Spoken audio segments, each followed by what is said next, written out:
welcome to Jordan Recommends. Archie Comics is one of the longest running and successful comic book publishing companies. They own the rights to many franchises and have conquered multiple forms of entertainment. And one of their most successful characters is Sabrina the Teenage Witch.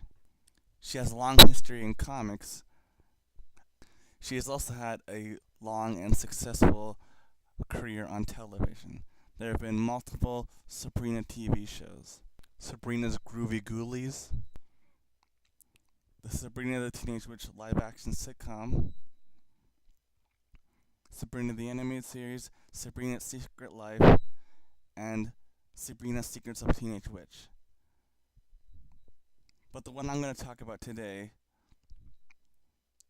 and the one I think is the best out of the animated incarnations, is Sabrina the Animated Series. It is a loose spin-off of the live-action sitcom and had 65 episodes and ran from 1999 to 2000. And it was one of the last quality shows released by Deke Entertainment before they merged with Cinar and became Cookie Jar Entertainment in 2007. And then a few years later, were bought by DHX Media. And now that the little history lesson is over, now it's time for the character roll call.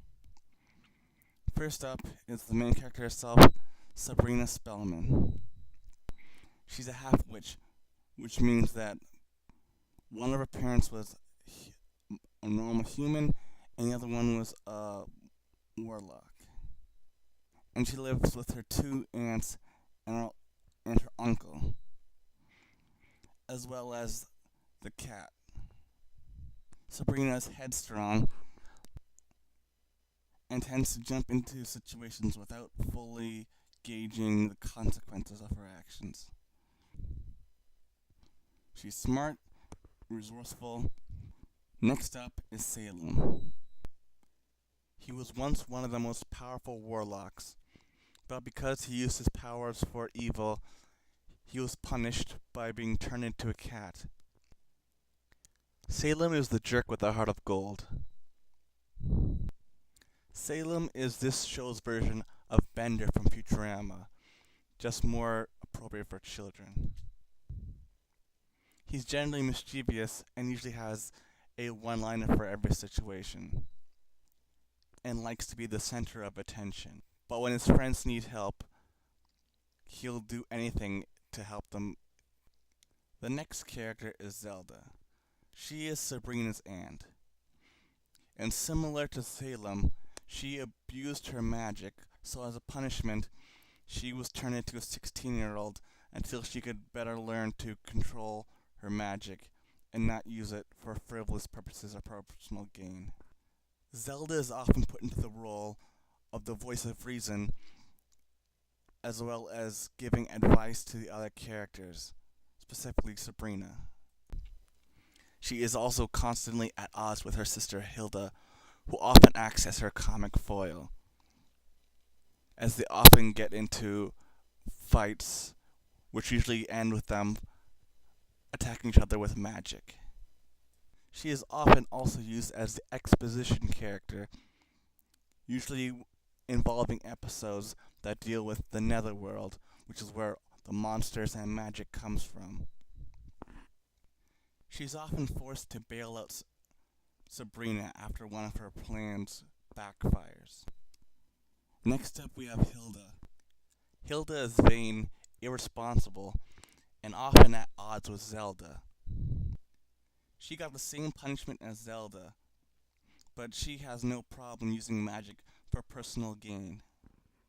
Now we come to Uncle Quigley. He is the girl's guardian, as well as the straight man to many of the magic-induced hijinks and shenanigans. He often also acts as the voice of reason. And now we come to some of the more supporting characters. First up is Chloe, who's Sabrina's best friend. She is the sassy black friend that has attitude.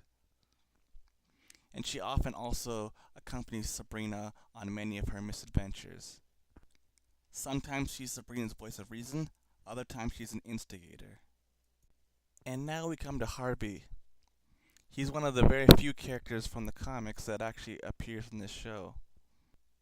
Harvey is the main male lead, as well as being Sabrina's best male friend.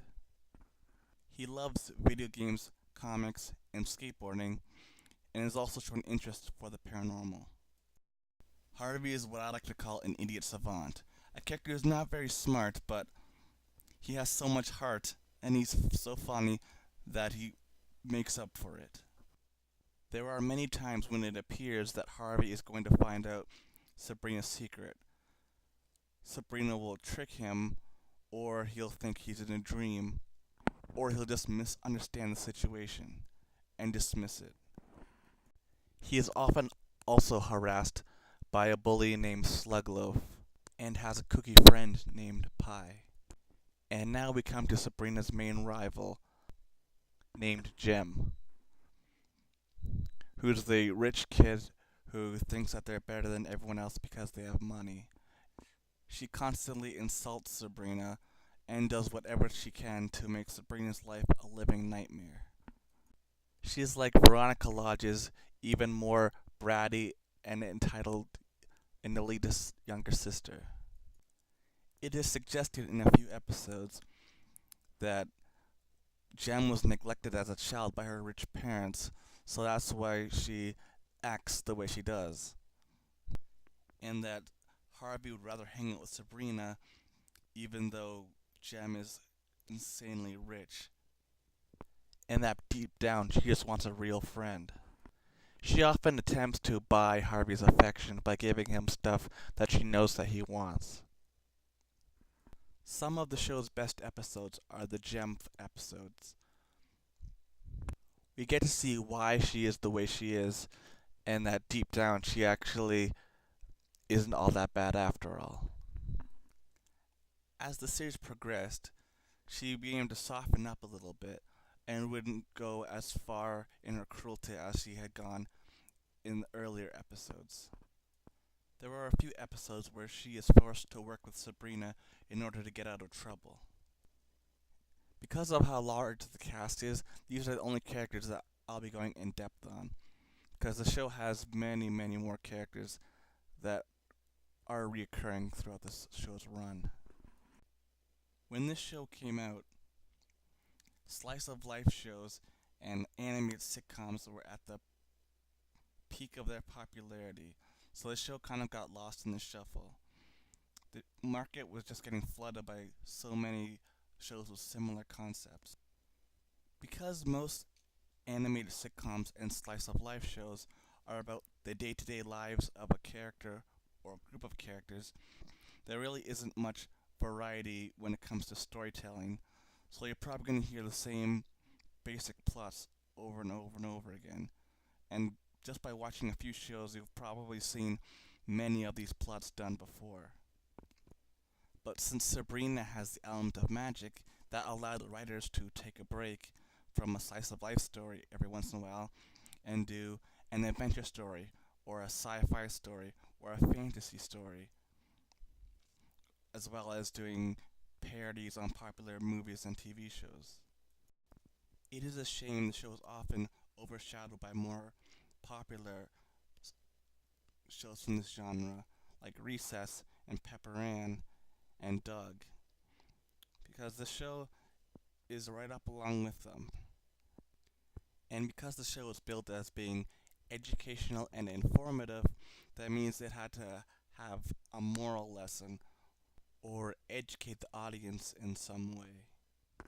Though a lot of the lessons are the ones you'll typically hear in most of these type of shows, there are a few interesting ones, like the danger in meddling in other people's lives, or no one is all bad, even someone who might seem bad may have some good in them. Sometimes you have to work with people that you don't like, but they might bring something to the table that you didn't think of. And you shouldn't judge people by what someone else did. And that everyone is their own person. What could have been a great continuation to the series ended up being a huge slap to the face, which was Sabrina's secret life. The clever writing, the slapstick, the pop culture references, and sight gags were all pretty much removed, and what you had left was just another generic slice of life comedy. Most of the voice cast was replaced, and a lot of the original characters were removed and replaced with inconsistencies between the two series that you just can't ignore. This is the Sonic Underground of the Sabrina franchise, in my opinion. In conclusion, this is a great series that does not deserve to be ignored. It deserves to get as much praise as a lot of the other great shows of the 90s and early 2000s. About half of the episodes are available to buy on DVD, and the show is on Netflix.